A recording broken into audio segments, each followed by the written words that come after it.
जय श्री राम। शंखनाद में आपका स्वागत है। महाराष्ट्र चुनाव में भर भर कर तुष्टीकरण करने वाली शिवसेना यूबीटी को अब मुसलमानों से ही लात पड़ रही है। उद्धव ठाकरे को मुस्लिम संगठन आंखें दिखा रहे हैं और उद्धव ठाकरे मातोश्री में दुबके हुए बैठे हैं। उद्धव ठाकरे के लिए अब कांग्रेस और एनसीपी को भी चेतावनी दे दी गई है कि ठाकरे का साथ छोड़ दें, शिवसेना यूबीटी का साथ छोड़ दें, वरना मुसलमान तुम्हारा साथ छोड़ देंगे। और मुसलमान आजकल शिवसेना यूबीटी से नाराज हैं और उनको सबक सिखाने की बात बोल रहे हैं। उद्धव ठाकरे की स्थिति ये है कि वो जरा सा हिंदुओं की बात करते हैं तो मुसलमान उनसे नाराज हो जाते हैं, उनके घर के बाहर विरोध प्रदर्शन करते हैं और उन्हें अगले चुनाव में हराने की ठान लेते हैं। उद्धव ठाकरे को अब ऑल इंडिया उलेमा बोर्ड की तरफ से धमकी मिली है। ऑल इंडिया उलेमा बोर्ड वही है जिसने 17 शर्तें रखी थी चुनाव से पहले, जिनकी शर्तें उद्धव ठाकरे ने भी मानी थी और कांग्रेस और एनसीपी ने भी मानी थी। और इसीलिए उलेमा बोर्ड का कहना है कि उद्धव ठाकरे अपनी मुस्लिम परस्ती से मुसलमानों के लिए जो उनकी जिम्मेदारी है उससे पीछे हट रहे हैं। और उन्होंने बाबरी मस्जिद को लेकर जो उनकी पार्टी की तरफ से विज्ञापन छपा था, जिसमें बाला साहेब ठाकरे का एक बयान लिखा हुआ था कि जिसने भी बाबरी मस्जिद तोड़ी है मुझे उन पर गर्व है। और ये मिलिंद नार्वेकर ने, जो कि यूबीटी के नेता हैं, उन्होंने इसे सोशल मीडिया पर भी डाला था, जिसके बाद हंगामा हो गया था। और अबू आजमी जो हैं वो उद्धव ठाकरे को आंख दिखाने लगे, लेकिन उनकी पार्टी के लिए उनसे भी मुंह नहीं खुला। आदित्य ठाकरे एक बार भी नहीं बोल पाए कि जो मेरे दादाजी ने कहा था वो बिल्कुल सही कहा था। और अब ऑल इंडिया उलेमा बोर्ड ने कांग्रेस और एनसीपी को कह दिया है कि आप उद्धव ठाकरे से गठबंधन तोड़ लीजिए। उलेमा बोर्ड के महासचिव है मौलाना बुनई हाफिज, उन्होंने बयान जारी कर कहा है कि कांग्रेस और एनसीपी को उद्धव ठाकरे का साथ छोड़ देना चाहिए, गठबंधन से बाहर कर देना चाहिए, क्योंकि उद्धव ठाकरे ने बाबरी मस्जिद को लेकर जो विज्ञापन जारी किया है उसके बाद उन्होंने धोखा दिया है मुसलमानों को। मुसलमानों ने उन्हें लोकसभा में भर भर कर वोट दिया, उन्हें विधानसभा में वोट दिया, लेकिन उद्धव ठाकरे ने ये विज्ञापन छपवाया।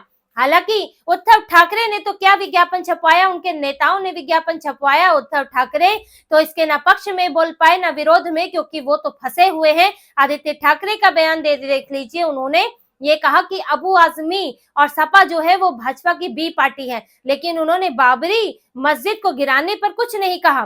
तो उद्धव ठाकरे यहाँ तो वो मुस्लिम तुष्टीकरण तो वो करते ही आ रहे हैं, लेकिन मुसलमानों के साथ देखिए एक बात है जो पहले भी थी और आज भी थी कि वो किसी पार्टी को अपने पक्ष में अगर चाहते हैं तो उससे पूरी तरह समर्थन चाहते हैं, पूरी तरह कि वो जो करे वो मुसलमानों के लिए करे। ऐसा नहीं है कि हिंदुओं की तरह उद्धव ठाकरे ने हिंदुओं के साथ धोखा किया। उन्होंने हिंदुत्व की पार्टी होते हुए और वो तुष्टीकरण वालों के साथ बैठ के तुष्टीकरण करने लगे, वक्फ बोर्ड संशोधन बिल पर वॉकआउट कर दिया, लेकिन फिर भी उन्हें हिंदुओं के कुछ वोट तो मिल रहे हैं। हालांकि बुरी गत हो गई है, लेकिन फिर भी वोट मिले। ऐसा नहीं है कि सिर्फ मुसलमानों के वोटों से उन्होंने 20 सीटें हासिल कर ली। हिंदू फिर भी भावुक होकर या बटे हुए होने के कारण जो है वोट दे देते हैं, लेकिन मुसलमान ये चाहते हैं कि पूरी तरह से कोई पार्टी उनके पक्ष में रहे। जरा भी इधर उधर हुई तो वो उसकी लगाम कसने लगते हैं, जैसे कि कांग्रेस की कसते रहे, सपा की, लालू यादव की, कि आपने जरा भी बात की, हिंदुओं की बात की, हिंदुओं के समर्थन में बात की, तो वो आपको धमकी देनी शुरू कर देंगे कि आपको वोट नहीं मिलेगा। और यही अभी वो कर रहे हैं, वो उद्धव ठाकरे से हिसाब मांग रहे हैं कि आपको लोकसभा में वोट दिया, विधानसभा में वोट दिया, तो अब आप जो है आप कैसे मुसलमानों के खिलाफ भी बोल सकते हैं। आपको हर एक काम वो करना चाहिए जो सिर्फ मुसलमानों के लिए, जैसे मुस्लिम आरक्षण, मुसलमानों को नौकरी में प्राथमिकता देना, कोई ऐसी मांग नहीं होनी चाहिए जिसमें हिंदू और मुसलमान दोनों का फायदा होता हो। देखिए, जहां आप अगर ये 1000 रुपए देने की बात है, जो हिंदू बात करते हैं, विकास की योजनाओं की बात होती है देश में, वो सबके लिए होती है, लेकिन उलेमा बोर्ड जो 17 शर्तें रखी वो सिर्फ मुसलमानों के लिए है। चाहे आरक्षण की बात हो, चाहे नौकरियों में प्राथमिकता देना हो, चाहे जेल से आतंकियों को, दंगे के आरोपियों को रिहा करवाना हो, उसमें किसी दूसरी कम्युनिटी, हिंदू है, सिख है, बौद्ध है, ईसाई है, किसी के लिए कुछ नहीं मांगा जाता, सिर्फ मुसलमानों के लिए। और अगर कोई पार्टी इससे पीछे हटी तो फिर उनका चाबुक चलना शुरू हो जाता है, और उद्धव ठाकरे पर यही चाबुक चल रहा है। तो अब ऐसे में उद्धव ठाकरे जो है फिर वो बीच बीच का रास्ता अपना रहे हैं, संतुलन बनाने की कोशिश कर रहे हैं। इसीलिए वो बांग्लादेश पर बयान भी देते हैं तो सरकार पर इल्जाम लगाते हैं, वो बांग्लादेश के मुसलमानों पर इल्जाम नहीं लगाते। वो ये नहीं कहते कि अगर बांग्लादेश में हिंदू खतरे में हुआ, अल्पसंख्यक हिंदू खतरे में हुआ, तो यहाँ पर बांग्लादेशी सुरक्षित नहीं रहेंगे। उद्धव ठाकरे ऐसा कोई बयान नहीं देते जो उनके पिताजी दिया करते थे। ये संतुलन बनाने की कोशिश हो रही है जो कि कांग्रेस करती रही, और इस तरह कांग्रेस से मुसलमान इस संतुलन में जो है उनसे खिसकते भी रहे, क्योंकि मुसलमानों को संतुलन नहीं चाहिए। उद्धव ठाकरे इसी संतुलन में फंस रहे हैं कि कभी वो हिंदुओं के लिए बयान दे देते हैं, कभी वो तुष्टीकरण कर देते हैं, और इस बात को मुसलमान कभी स्वीकार नहीं करते। हिंदुओं की बात तो छोड़ दे, वो तो आज भी बटे हुए हैं, कभी कभी एकता दिखाते हैं, लेकिन इसी संतुलन की वजह से उद्धव ठाकरे फंस गए हैं। क्योंकि उनकी पार्टी ने, देखिए, चुनाव के बाद कॉर्पोरेटर से लेकर उनके नेताओं ने कहा कि आपको हिंदुत्व दिखाना है, आपको दिखाना है कि हिंदुओं की तरफ आपका हिंदुत्व ही एजेंडा है, आप उसी पर चल रहे हैं। इसीलिए ये बाबरी मस्जिद वाला जो है उनके एक नेता ने ये निकाला भी, लेकिन अब इस पर मुसलमान नाराज हो गए। तो ये जो संतुलन है, इसी संतुलन में कांग्रेस का भी हाल हुआ था। अब कांग्रेस ने भी कोशिश की थी कि हिंदुओं को भी साधे, मुसलमानों को भी साधे, और आज बिहार यूपी में कांग्रेस को मुसलमानों के वोट नहीं मिलते, बंगाल में वोट नहीं मिलते, क्योंकि भारत में संतुलन की जो राजनीति है वो हमेशा खतरनाक है। आपको एक साइड लेना ही होगा और उसके आधार पे आप चुन पाएंगे। और देखिए आदित्य ठाकरे का बयान देखिए, वो उसी संतुलन को दर्शाता है। आदित्य ठाकरे वो भी उसी ट्रैप में है जिसमें उनके पिताजी हैं, और वो तो कुछ ज्यादा ही है, क्योंकि संजय राउत आजकल उनके गुरु बने हुए हैं, और वो अपने पिताजी को यही सलाह देते हैं कि अघाड़ी में बने रहिए, तुष्टीकरण करते रहिए। इसलिए आदित्य ठाकरे ने वीर सावरकर को जब राहुल गांधी ने अपमानित किया तो आदित्य ठाकरे के मुंह से क्या निकला? उनके मुंह से निकला संतुलन। और वो संतुलन क्या था? उन्होंने कहा कि अरे भविष्य की बात कीजिए, अतीत की बात छोड़ दीजिए। कब तक राष्ट्रीय पार्टियां राजनीतिक फायदे के लिए नेहरू और वीर सावरकर को खींचती रहेंगी, उनके नाम का इस्तेमाल करती रहेंगी, और इस पर भी उनका डर खत्म नहीं हुआ। तो उन्होंने क्या कहा कि प्रियंका वाड्रा ने जो संसद में कहा था कि आप बार बार नेहरू का नाम क्यों खींचते हैं, अब नेहरू का ही बार बार उनका नाम लेकर आप क्यों राजनीति करते हैं, अब हमें आगे बढ़ना चाहिए। और मैं जो हूं, मैं प्रियंका वाड्रा से पूरी तरह सहमत हूं। आदित्य ठाकरे को अब वीर सावरकर के अपमान पर बयान देने में भी डर लग रहा है। पहले तो उनकी पार्टी के सांसद लोकसभा में चुप बैठे रहे जब राहुल गांधी वीर सावरकर को अपमानित करते रहे।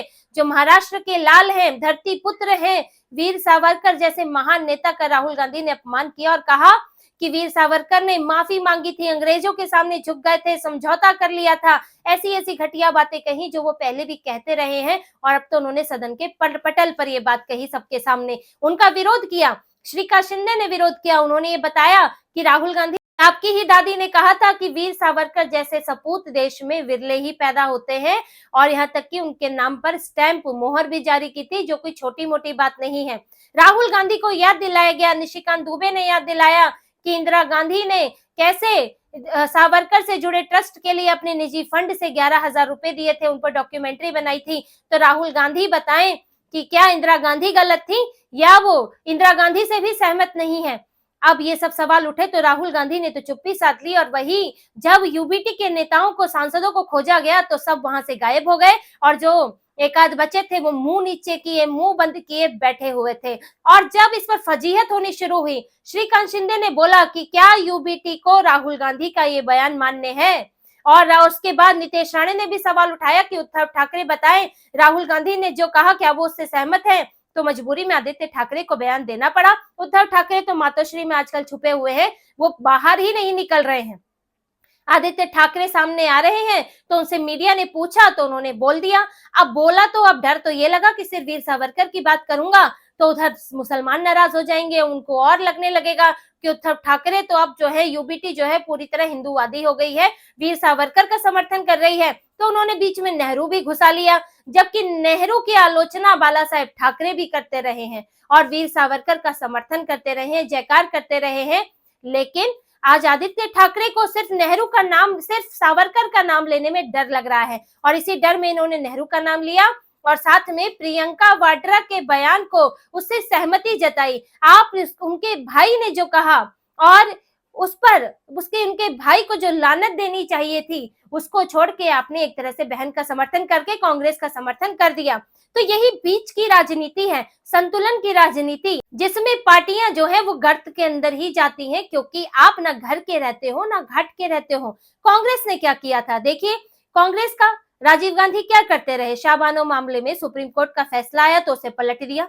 अब जब इस पर हंगामा हुआ, मुसलमान तो खुश हो गए, लेकिन हंगामा हुआ तो राम मंदिर के गेट खुलवा दिए। अब राम मंदिर के गेट खुलवा के आपने हिंदुओं को खुश करने की कोशिश की तो उधर जो है फिर मुसलमान नाराज हो गए, फिर मुसलमानों को खुश करने के लिए आप वर्शिप एक्ट ले आए।